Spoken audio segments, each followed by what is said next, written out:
Doing Liz Hirsch today. My name is Nancy Ungerman. Ruth Andrus is on the camera, and it is January the 25th. Hello, 2013. 2013, very important, yeah. Liz, were you born here? No, I was not born here. I was born in Worcester, Massachusetts in August of 1936. And I lived there till I was 12. What got you here? Well, my father was the rabbi in Worcester at Temple Emmanuel, and he accepted the position of rabbi at Temple Emmanuel here. And so we moved, and how I found out that we were moving was I was at camp in Maine. And they called me to the phone, which was a very unusual thing. I figured, oh my God, somebody's dead. And they called me to the phone, and it was my parents to tell me that we were moving to Dallas. And first I used to think, why would they call me at camp to tell me that?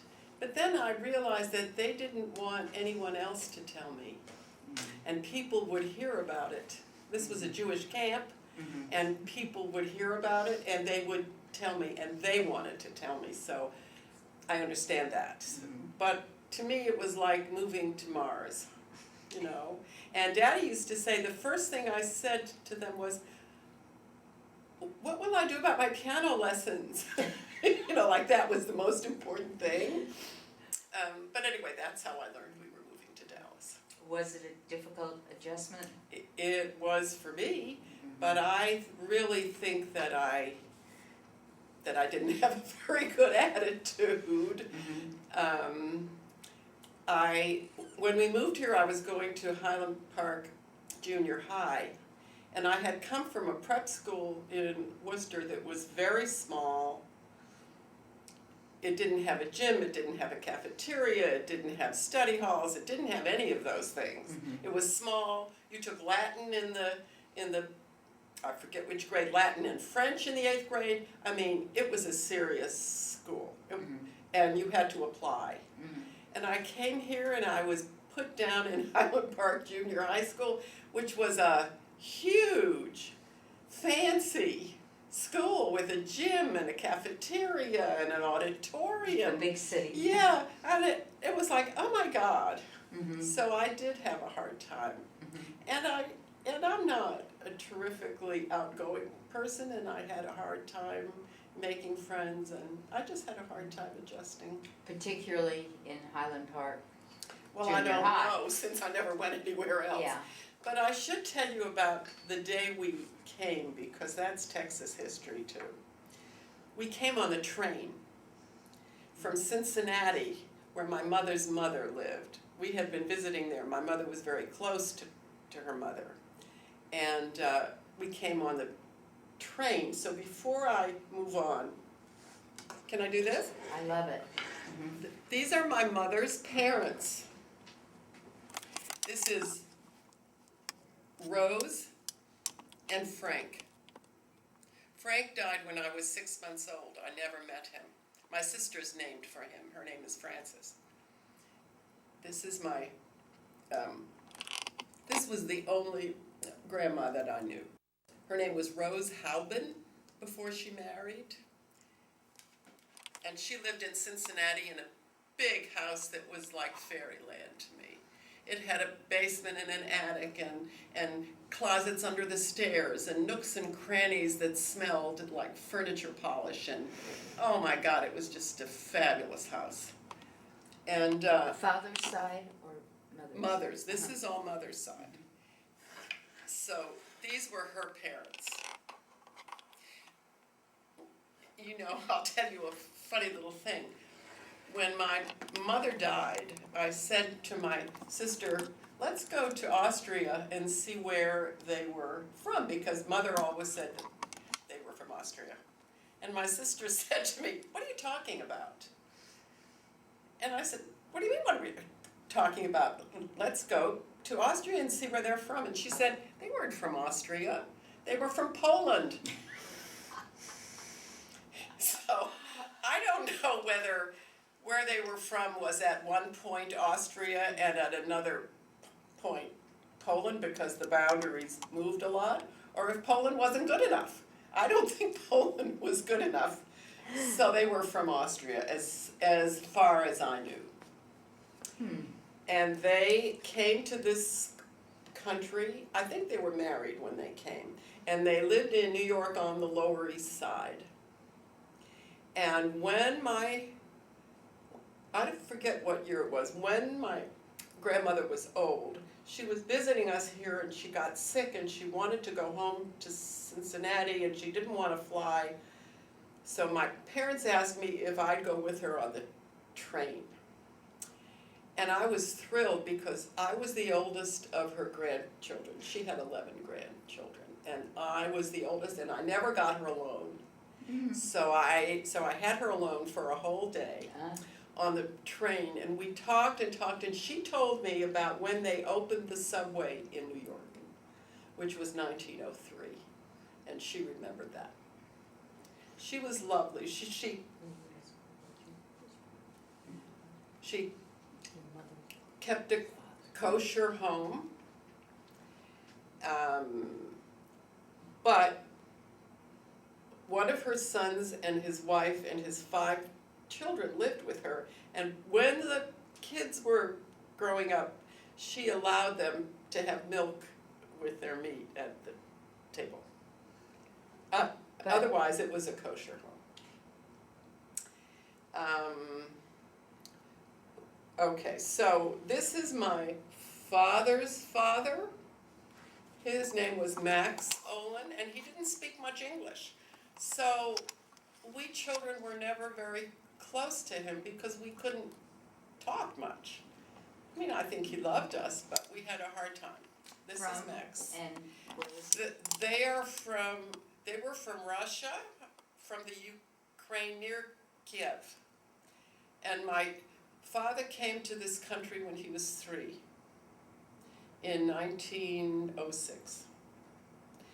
Max was already here. His wife, Bessie, for whom I'm named, is here. I never knew her. She died before I was born. And they lived in Rochester, New York. And Max had a push cart. And my father sold aprons door to door. They obviously had no money. This side of the family moved to Cincinnati, went into the building business, and made a lot of money.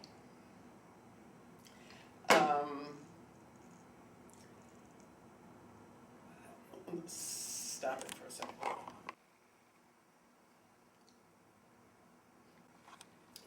So my mother was born in New York, and then they moved to Cincinnati, I don't remember what year. And my mother was the oldest of 4, and all the others were boys. And she outlived them all, my mother did. Mm-hmm. And the middle boy was her brother Sam. Mother loved all the boys, but she really loved Sam. Sam didn't want to go into the family building business, so he was kind of the black sheep, but he became a movie actor. And I saw him in a film the other night on Turner Classic Movies. So he was an actor in New York, and then he went to Hollywood, and I couldn't find my picture of him. The name that he used in the movies was Robert Middleton, but his real name was Sam Messer. They told him that was more S's than they could use, so they named him Robert Middleton. My mother's, let's see, here is my mother.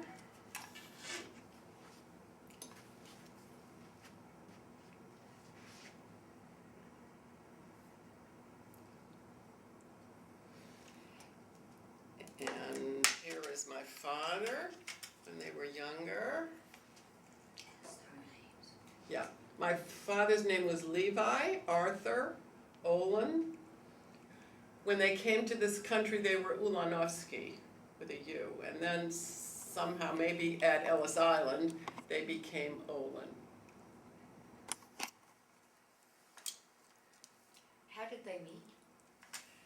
Well, they met in Cincinnati. Daddy went to Hebrew Union College in Cincinnati and to the University of Cincinnati, and my mother lived in Cincinnati.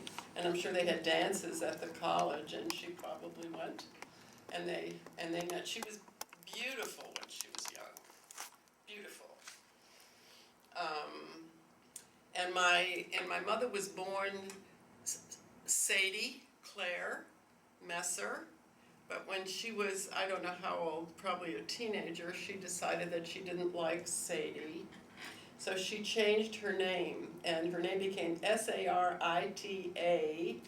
Sarita, which I think was a song at the time. And in the old pictures that we found after she died, she was very glamorous. So I think it's neat that she chose a very glamorous name. Let's see, here they are on their honeymoon.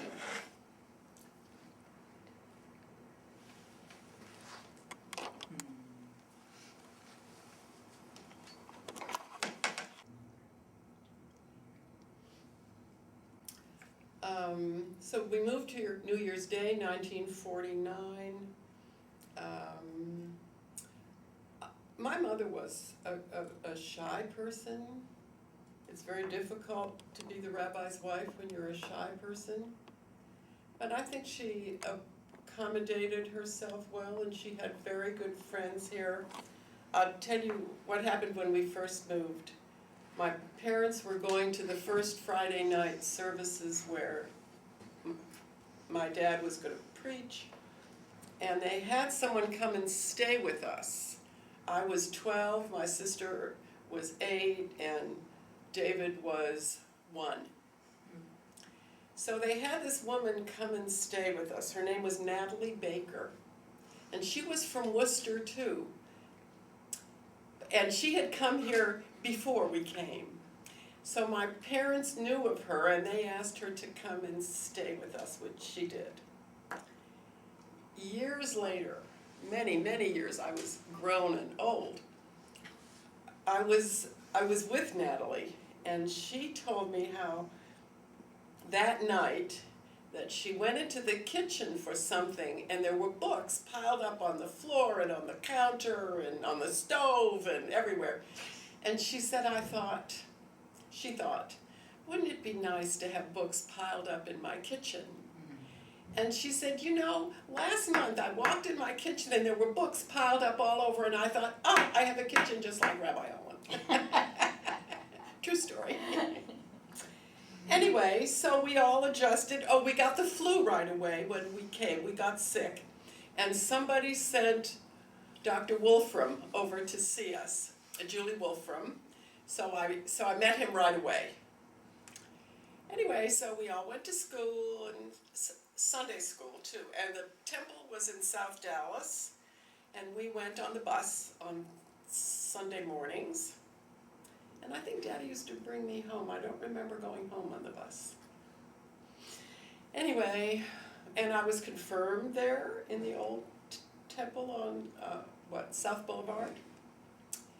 And I went to Highland Park High School and was in the class of 1954. And then after high school, I went to Ithaca, New York, to college, to Cornell University, graduated in 58, and all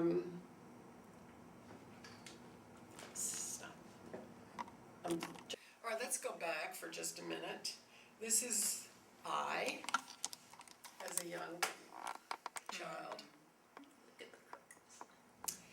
And these are the clothes we used to wear then, smock dresses with lace and velvet trim and little bows. And now my granddaughters wear jeans and black t-shirts. Very different. And this is my sister and I. We used to call, well, we do call her Buzzy. And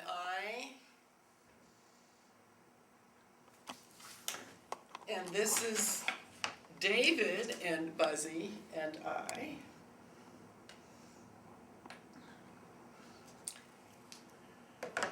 And this is a picture of me that my sister-in-law, who is an artist, drew based on a photo of me for my 60th birthday, and she gave it to me. It's signed on the back.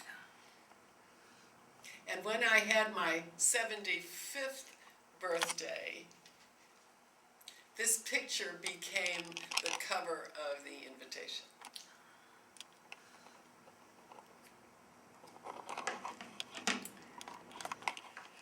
All right, so we came here, let's see, I went to high school, I went away to college, and then I came back here and I married Jim Hirsch, who was a little older than me, not too much, and I'll show you his picture with our son Josh.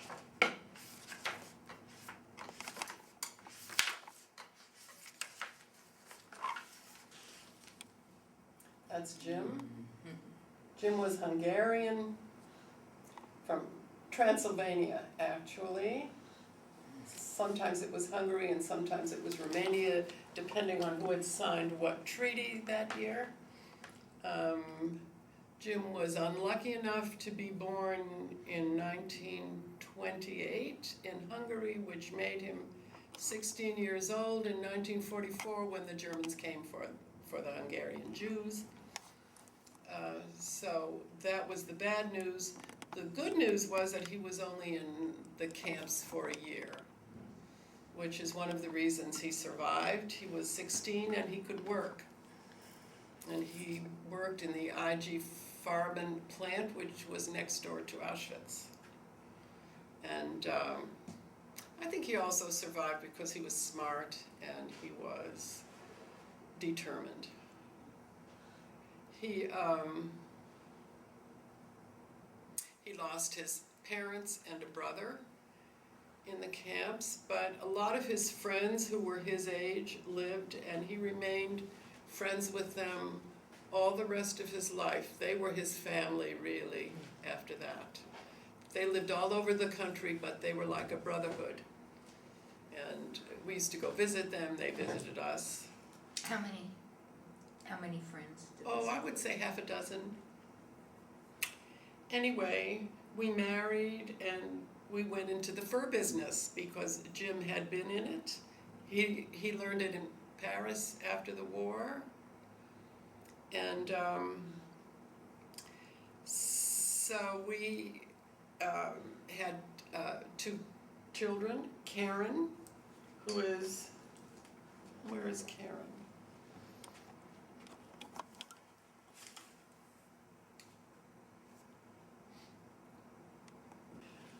So, let me go back to Jim's life. So we had a dinner party at our house one night, and we had a bunch of friends. And one of the friends was talking about his experiences in the Second World War. He had run away to join the army and had lied about his age, and he was a very young officer. And so he was talking about his experiences, and he said, one of the things that I remember the most about that time is when they sent me to Buchenwald, this was after the liberation, to take a trainload of children who survived to Paris. The French government had an organization called OSE, O-S-E, the Organisation de Sécurité des Enfants, the organization to help the children. So they took the children from the camps who had nowhere to go. They had lost everyone, they had no homes, and they took them to France, and they lived in the Rothschild castles all over France. And Jim lived in the castle in Normandy at Écueil, and somewhere there is a picture of the kids playing outside on the lawn outside the castle, and if you would see them, you would think, oh, what a nice bunch of kids. You would have no way to see into their souls, to see what had happened to them. Anyway, so this friend of ours says, so I was sent to Buchenwald to take a trainload of children to France. And Jim turned pale and said, "You took me. I was on the train. You took me." So that was quite something. Did he have any memory of recognizing No, them? no. But when the camps were liberated, before the Americans came, the Germans left, and the prisoners were put in rooms in the officers' quarters, and Jim shared a room with Elie Wiesel. And somewhere there's a picture of them. I don't have it. He has it, or had it, I'm sure. No one in his family lived, except the terrible story is that his mother, he was told this after the war, his mother lived through the war and was in, what was the camp for women? Bergen-Belsen. And she lived to the end of the war, and when the Germans abandoned the camp, they poisoned the food they left behind. And the prisoners were so hungry, they ate and they died. It was the final solution, the really final solution. Anyway, so here's Karen. I seem to have not brought a bigger picture. That's Karen in the red dress. This is a picture of my parents' 50th anniversary.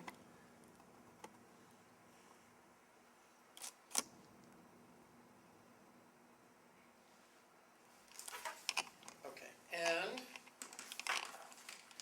here is Josh.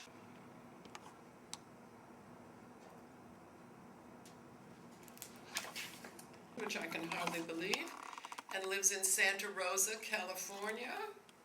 Karen is your Daughter, I'm sorry. And she is married to Afa, and I'll show you Afa. Here they are at their wedding with my mother. They had flowers sent in from Hawaii, so my mother's wearing a freesia lei. Very nice man.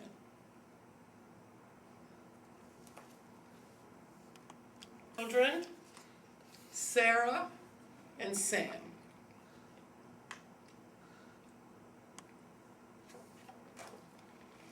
And Josh has 2 children also, Sarah and Sam. Sarah's 24 now, Sam is 21. This is Sarah when she graduated from high school 2 years ago. No. This is Sarah when she graduated from college, from San Francisco State, 2 years ago. And this coming May, she will get a master's degree from San Francisco State in public health. Sarah's very much like my father. She wants to save the world. Good for her. Josh has 2 children, Sophie, who's 14, and Isaac, who's 12. Josh is married to Ruth Horwitz, and here they are. She's from LA. She's an LA girl. In fact, she had a birthday last week, and I called her and I left a message on her phone, and I said, "Ruth, happy birthday, blah, blah. And I hope you're sitting at the Casa del Mar with your girlfriends drinking wine and looking out at the ocean." And the next day she sent me an email and said, "Liz, when I got your message, I was sitting at the Casa del Mar with my girlfriends looking out at the ocean and drinking wine." Perfect. It was just perfect. Anyway, they have 2 children. Sophie and Isaac.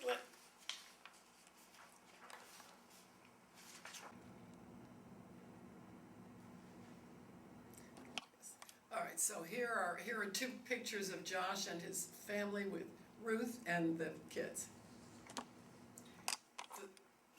Josh's children are very musical, like Josh was, which is nice. I also want to show you this this is small, you'll have to take that up close. So that is a picture of my grandmother Rose with my daughter Karen. So it's her great granddaughter. This is Rose. And that is Rose. I never knew this Rose. Got it? Excuse me.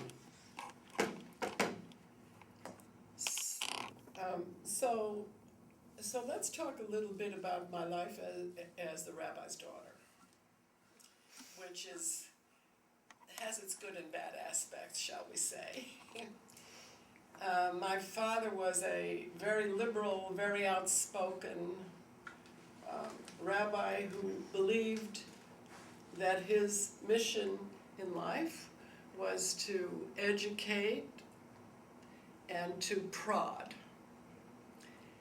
The word rabbi means teacher, and that's what he was, but he was also a very committed gadfly, shall we say, in the prophetic way. And a good way to explain how he felt about that was when someone came up to him after services and said, "Rabbi, I really loved your sermon." To which he replied, "I hope not." He didn't want you to love it. He wanted you to be uncomfortable and motivated to go out and change the world. He did not want you to love the sermon. And he had a radio program on Sunday mornings for the 50s and 60s that everyone listened to, everyone, Jewish, non-Jewish, whatever. And after he died, there was a letter to the editor of the Morning News that said, I was sorry to read of Rabbi Olin's passing. He said, I always listened to him on Sunday mornings on my way to church. And one day I asked my Sunday school teacher who he listened to on Sunday mornings. And he said, of course, Rabbi Olin. So he was really universally admired. In fact, 3 years after he died, the Dallas Observer, in their best issue, best hamburgers, best restaurants, best this, best that, had the best rabbi, and it was he, and he was dead for 3 years. So he made quite an impact here, which was not always easy on my siblings and I. One day in high school, my history teacher called me into her office and she said to me, "Is that your father I hear on the radio on Sunday mornings?" And I said, "Yes."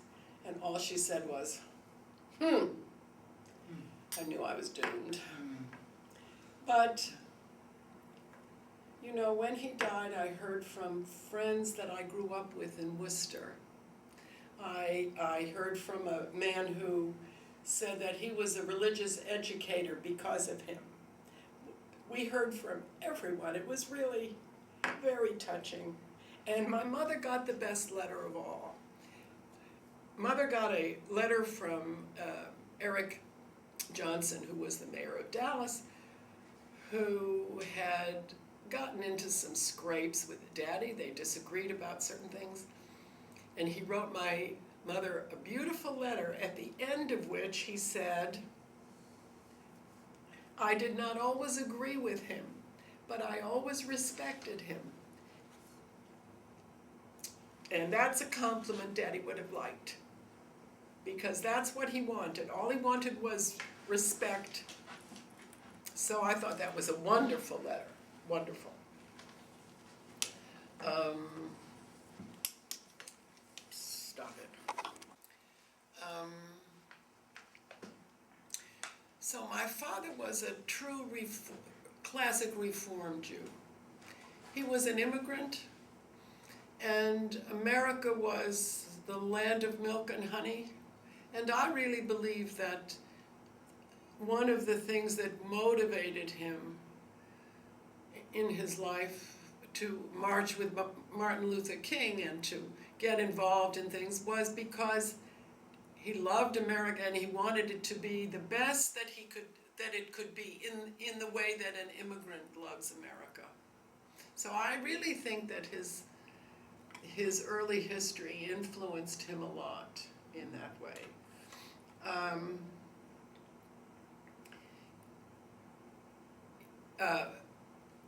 People used to ask him, why did you become a rabbi? Why did you go to Hebrew Union College, the college in Cincinnati? And he used to joke. And he would say, well, my best friend Sydney went, and I wanted to go with Sydney. But another real reason was that it was free. He had no money. And the National Organization of Temple Sisterhoods would pay for poor boys, and it was only boys then, to go there. And he could go across the street to the University of Cincinnati and study at the same time, free. And that's one reason why he did that, because he could be educated without cost. So he made friends at HUC that were his friends all his life. Leon Foyer, who was the rabbi in Ohio, Babe Glazer, I don't remember where Babe was, he died young. Samuel Sandmel. Daddy was close to Nelson Glick, who was the head of HUC. HUC was a tremendous influence on him, tremendous. He became the president of the CCAR, the Central Conference of American Rabbis, and he was very influential there. He traveled a lot and taught at Emory University. He taught in London at the Leo Baeck School. My parents lived in London twice for 4 months at a time. My mother loved it. She was very happy there. He loved to travel. They were in Palestine before it was Israel. They were all over Europe. My father went back to Russia, actually, to his hometown where he had a cousin.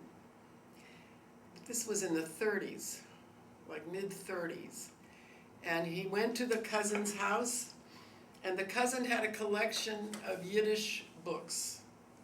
Now my father loved Yiddishkeit, anything about Yiddish. In fact, his father, Max, used to write to him in Yiddish with Hebrew characters, which upset my mother terribly because she couldn't read it. Mm-hmm. Anyway, so he came upon this treasure of books, and he said, what are you going to do with these books? And his cousin said, I don't know, why? And he said, because I'll send them home if you don't want them. And the cousin said, what do you want with that trash? What are you going to do with that trash? So the Jews that had survived in Russia were really no longer Jews. So my father took all the books and sent them home. He loved that world. He talked about it in his sermons forever, about Rabbi Levi of Berdichev. That was his favorite character. He and my mother spoke Yiddish when they didn't want us to know what they were talking about. Like my husband and I spoke French when we didn't want the kids to know.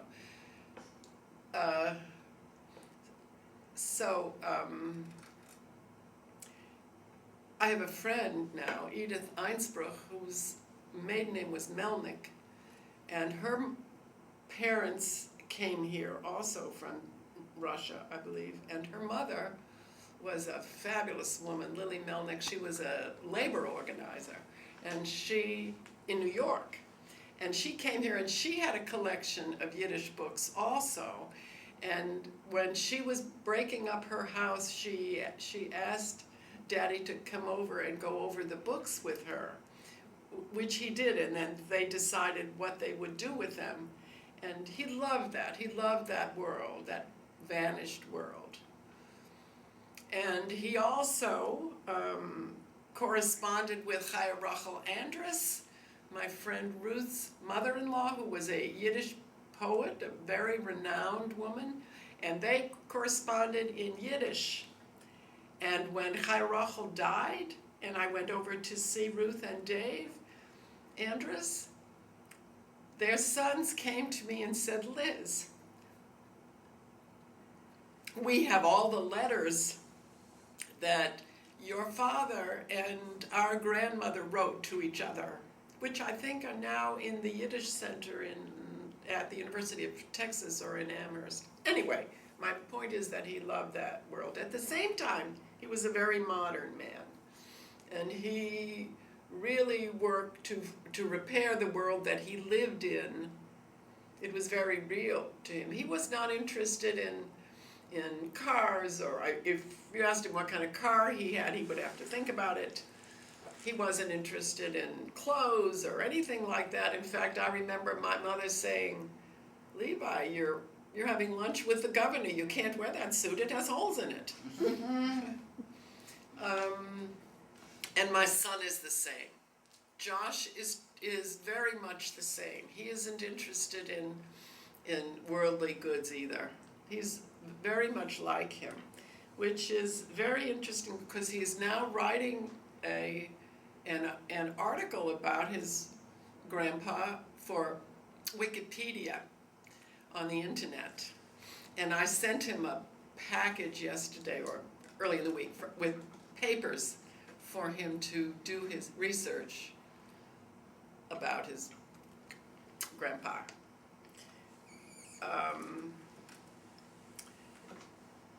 So last year, 2012, well, let me go back. Daddy also taught at SMU while he lived here in the Perkins Theology School, and he had an office at SMU there, and that's where he would go and hide and write.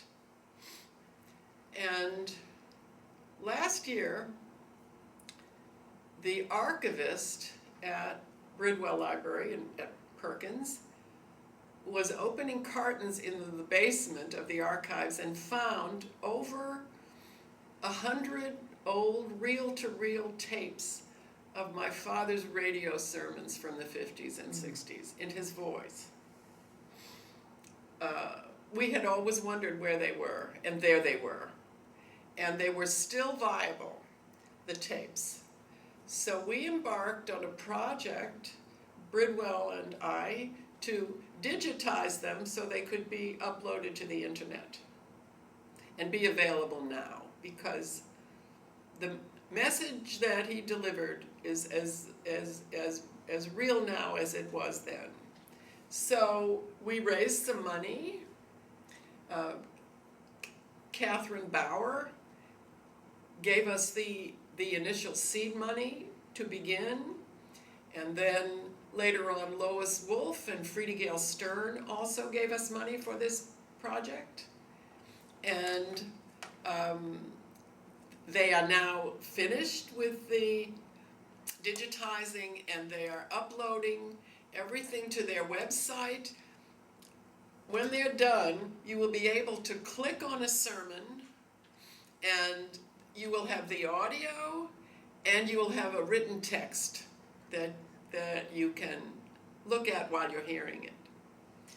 And we're planning a big event for this May 2013 when they open the website, and we are hoping for a major event at SMU, and my whole family will come, and it'll be very exciting. So he will live again. And I'll tell you a funny quote. People have said to me, well, will anybody be interested in this now? And when I said that to one of the men at SMU, he looked at me and he said, Liz, people read Isaiah now, which I thought was a wonderful reply. Let me rest a minute, okay? So when I married Jim, he was in the fur business, and I went to work there too. In fact, that's how I met him. My mother took a fur down to be fixed, and I met him. So we went into business for ourselves in 1963. Josh was born in 1962, and we went into business in the summer of 1963. And we had a place at the Apparel Mart. No, first we were downtown, opposite the Merchandise Mart on South Irving. And that's where I was on November 22nd, 1963, when Kennedy came to town, President Kennedy. And I walked up from Irving to Commerce Street to see the parade. My parents were at the Trade Mart at the dinner waiting for him to come and speak. And I walked back to the office, and by the time I got back to the office, someone said to me, "The president's been shot." To which I replied, "That's not funny. And I don't think you ought to joke like that. That's not funny." And they were staring at me and saying, "Les!" So we all know what happened that day. In fact, at the 6th floor museum, there's a photograph of the crowd at the Trade Mart there waiting for him. It's a big color picture on the wall, and I can find my mother in it, but I can't find my father. He was probably up talking to somebody. Anyway, anybody who was alive, especially here then, remembers that day. Jim was doing a fur event in Kansas City at a store, and we talked on the phone, and I said, "Well, are you going to come home?" And he said, "The fur event's going very well. We're doing very good business," which I can still not believe. Anyway, he came home the next day, and of course we were all watching the television, and I'll tell you that considering the life he had, the only time I ever saw him cry was the shot on television of Jacqueline Kennedy with her children in the Capitol Rotunda when he was lying in state, and there was a shot of her with the kids, and John went like that. He just, see, I will too. That was very emotional. Anyway, and then that night, that was a Friday that he was killed, and that night, everybody went to temple. Everybody. The place was packed. And I said to someone, "My God, look at all these people." And somebody said to me, "We didn't know where else to go." And of course, my father preached a lot of wonderful sermons about, after the assassination and 1 year after the assassination, about what is our guilt? What is Dallas's guilt? What kind of atmosphere did we have here that somebody felt free to do that? There were terrible articles in the paper, a lot of demonstrations. It was a hostile climate. It really was. The front page. Yes, yeah. So there was that. And then there was our fur business, which was we did very well. Jim did very well. I tagged along on his coattails. Everyone liked him. They respected him. People would sell us furs that they wouldn't sell anyone else. And we really were not a very wealthy company, but they liked him, and they did business with him because of that. And sometimes when we went to New York to work, my parents would keep the children for us. And I always brought home a gift for my father, which was a Yiddish joke or a Jewish joke that I would hear in New York. That was the favorite thing that he wanted. That was all he wanted, actually, was being with my children, whom he adored, and getting a new Yiddish joke from New York.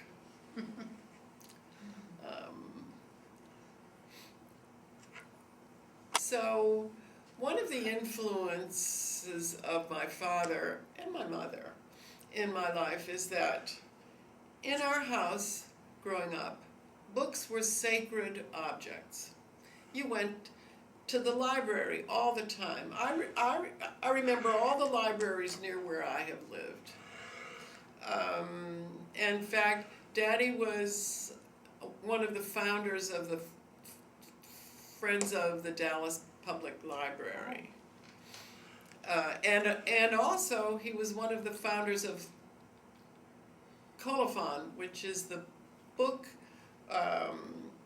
organization at SMU. So books were sacred objects in our life. And I remember when I was married to Jim and we had a garage sale and we were selling our furniture and stuff, and somebody walked into the house and said, well, are your books for sale? And I thought, what? Are my books for sale? I mean, it was incredible to me, sell my books. Now I have moved on from there. I'm not quite as obsessive anymore because I don't have room. But books were always major in our lives. And I still remember the books that I used to read to my children when they were young. I loved them. And a few years ago, on my birthday, Josh, my son, sent me 2 books that I used to read to them when they were young that he found at a bookstore. They were the Dare Wright books, D-A-R-E-W-R-I-G-H-T, about Edith and the Bears. They were wonderful books. And the story was about Edith the doll and the bears. And the pictures in the book were photographs that she took. She posed the dolls to act out the story. And so a few years ago, Josh sent me 2 of the Edith and the Bear books, which I just loved. Anyway, and it's very interesting because Josh is a total book person, total. He reads, he's very particular about what he reads. But he is a total book person and movies. Of course, he's a professor of film, but books and movies, stories, it's telling stories that he loves. I'm sorry, Ruth, I'll just go. The other main thing in our house was music. Although my father loved music, he was not very talented musically, although he used to sing from the pulpit. He would sing everything along with the choir, and people would just chuckle because he really didn't have a very good voice. But he loved it so that he sang along with everything. And when he was young, he played the violin. In fact, after my parents were both gone, we found his old violin. But he used to say to us, if you don't behave, I'm going to take out my violin and play it. That was the big threat, and it worked, I will say. But he loved music, and there was always classical music playing in our house, always. And my mother was a major opera lover, and every Saturday afternoon she would listen to the Metropolitan Opera without fail. She never missed. She loved it, and she went to the opera. They went to the opera. And so I grew up with all that, you know. I thought everybody did that. And I took my children, too, to the opera and the symphony. Josh was in several operas because he sang in the choir at St. Mark's. And they used those boys in scenes where they needed kids, so he was in several operas. And they grew up with that, just like I did. Do they listen to any classical music? No, they do not. None, 0. Josh listens to rock, and Karen also, and their kids also, so I don't know, maybe that's the end of that. I really hope not. I really hope not. Because that was a major thing in our lives. I remember that very well. One other thing, you know, in the temple in Worcester where I grew up, we had a cantor. And our cantor was Hugo Adler, who was a very famous cantor from Germany. And in the last few years, I started to wonder about why we had a cantor. Daddy was such a Reformed Jew. Why did we have a cantor? And then I heard a tape that his son Sam Adler, the composer, made for Temple, in which he tells about when the Adler family came to this country from Hamburg, and they were in New York, and he tells how his father went to the hiring hall to look for a job, and they said, well, there's a congregation in Worcester that is that would like to talk to you. So he went up to Worcester, interviewed, came back to New York, and the family said to him, well, how was it? And he said, well, it was really odd. He said, there's this rabbi up there, and all he does is joke. All he does is tell jokes from morning till night. He said, I never saw anything like it in my life. Well, Daddy did love jokes. But anyway, he became the cantor there, and I figured it out. It was because the cantors were fleeing Europe. All the old cantors were coming from Europe, and they needed work. And he hired Hugo Adler because Hugo Adler needed a job. And he was a wonderful man. I still remember him. He was a big, burly man, and he wore a high black hat and had a very resonant voice. And my mother sang in Worcester. She sang when they had musical events, she would sing.